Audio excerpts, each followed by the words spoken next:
कोई तुमसे पूछे कि पितर और देव पितर में अंतर क्या है, पितर और देव पितर में अंतर क्या आता है, देव पितर का कार्य क्या है?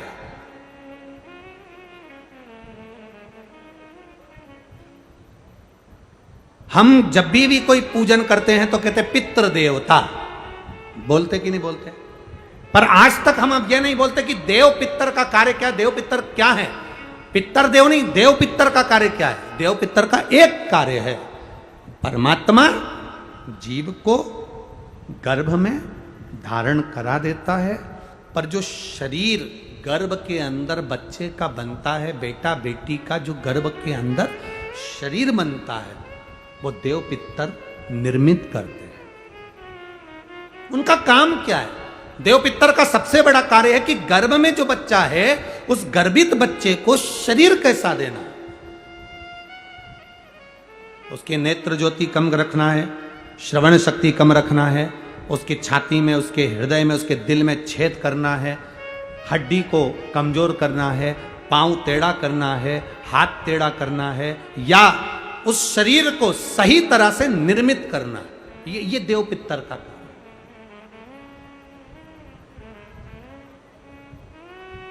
ये देव पितर का काम।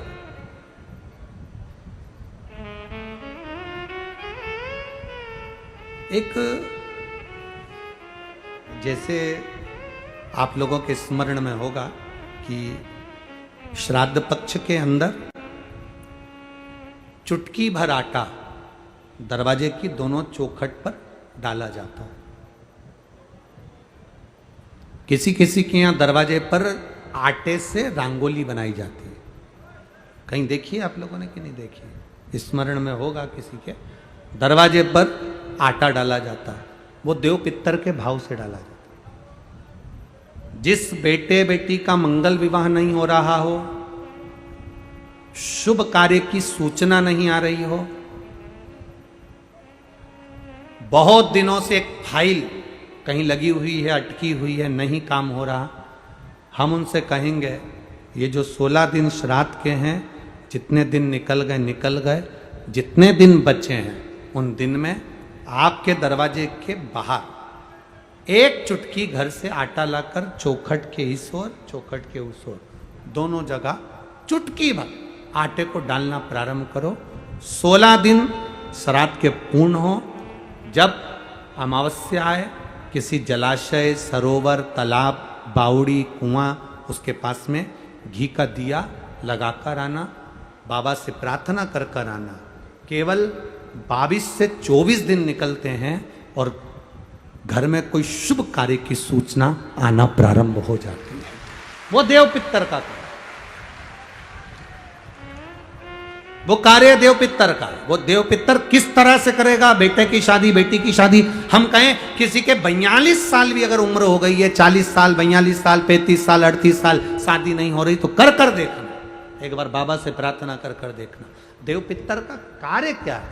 घर में शुभ कार्य को करवाना, घर में अच्छी चीजें लाना, गर्भ में जो बच्चा है उस बच्चे को शरीर पूरा देना, ये देव पितर का कार्य है।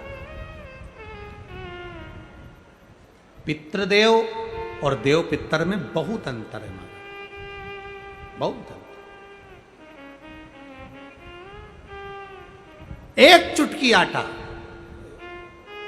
अब तो थोड़ा सा रंगोली का काम ज्यादा हो गया, नहीं तो हमने पहले भी कथाओं में कहा है कि 3 जगह पर आटे की रंगोली काम करती है, जिसका फल 1000 गुना होता है। 3 जगह पर आटे की रंगोली काम करती है, हमने पहले भी कहा। पहला, पितरों की पूजन हो रही हो, पितरों का पाटा भरा रहा हो, पितरों के लिए जोत लग रही हो, पितरों के लिए या अन्य स्थान पर कहीं पूजन हो, तो वहाँ पर आटे की रंगोली काम आती है। वहाँ पर रंग बिरंगी या पत्थर की रंगोली नहीं, मिट्टी की रंगोली नहीं, आटे की रंगोली काम आती है। दूसरे नंबर पर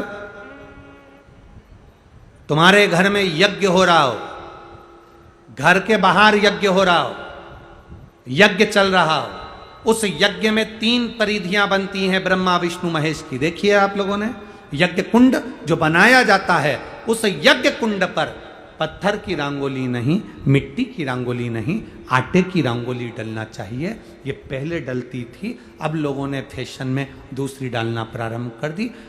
आटे की रंगोली डली होती है जब हम सांकल्य छोड़ते हैं, अग्नि को जब हम सांकल्य देते हैं, तो जिस आटे की रंगोली उस पर बनी होती है, तो हमारी जो सांकल्य छोड़ी जाती है उसमें से एक अंश भाग हमारे पितरों के खाते में चला जाता है, जिससे पितरों की मुक्ति प्राप्त हो जाती है। तीसरा, आटे की रंगोली तीसरी, घर में शादी हो रही हो, मंडप बंधा हो, उस मंडप के नीचे जब पूजन हो रही हो उस समय पर पत्थर की या मिट्टी की रंगोली नहीं। अगर पंडित पूजन करा रहे हैं या मंडप की पूजन हो रही है जिसके नीचे लड़का लड़की की भांवर होगी, दूल्हा बैठेगा, दुल्हन बैठेगी, वहां मिट्टी की रंगोली या पत्थर की रंगोली नहीं, उस जगह पर आटे की, हल्दी की रंगोली डाली जाती। अब आपके यहाँ डालते कि नहीं डालते पता नहीं, पर हमारे यहाँ शास्त्र रीति करती है ये 3 जगह की जो रंगोलियां हैं ये हमको आटे की रंगोली डलने से। क्यों शादी के मंडप में पत्थर की रंगोली या मिट्टी की रंगोली क्यों नहीं डाली जाती? शादी के मंडप में यहाँ दूल्हा दुल्हन की शादी होती है, वहाँ पंडित जी भी आटे की रंगोली डाल देते हैं, घर की बहन बेटियां आटे की रंगोली डाल देती है। उसका कारण क्या होता है?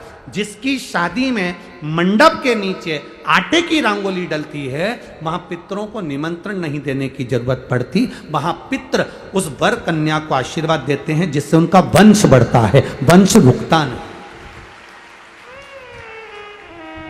और ये निश्चित है जिसकी शादी में, जिसके विवाह में आटे की रंगोली डलकर भांवर हुई होगी उसके घर में संतान सुख रुक नहीं सकता, उसके यहाँ संतान का सुख होता ही है। जिसके यहाँ आजकल ये पत्थर रंगोली डाल देते हैं, डाल दिया और कह दिया बस, क्योंकि आजकल फैशन में तो दुनिया जी रही है, तो वो आटे की रंगोली कौन डाले, तो वो फैशन में चल गया। तो संतान की प्राप्ति में भी थोड़ा सा, अब तुम देखो पहले का समय आज का समय कितना अंतर है महाराज।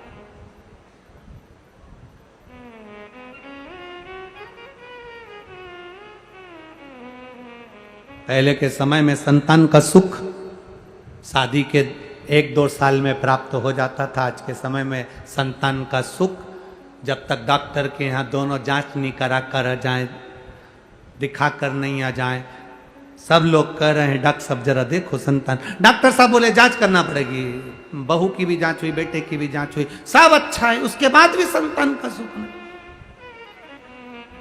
उसके बाद भी संतान की प्राप्ति नहीं। शिव तत्व को जानिए।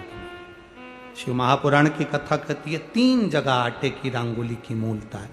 बोलेंगे आप लोग, पहला स्थान दरवाजे की चौखट, दूसरा स्थान बोलते जाओ जल्दी यज्ञ कुंड, तीसरा स्थान शादी का मंडप, जहां पर भले चुटकी भर आटे की रंगोली बने पर वो जरूरी है।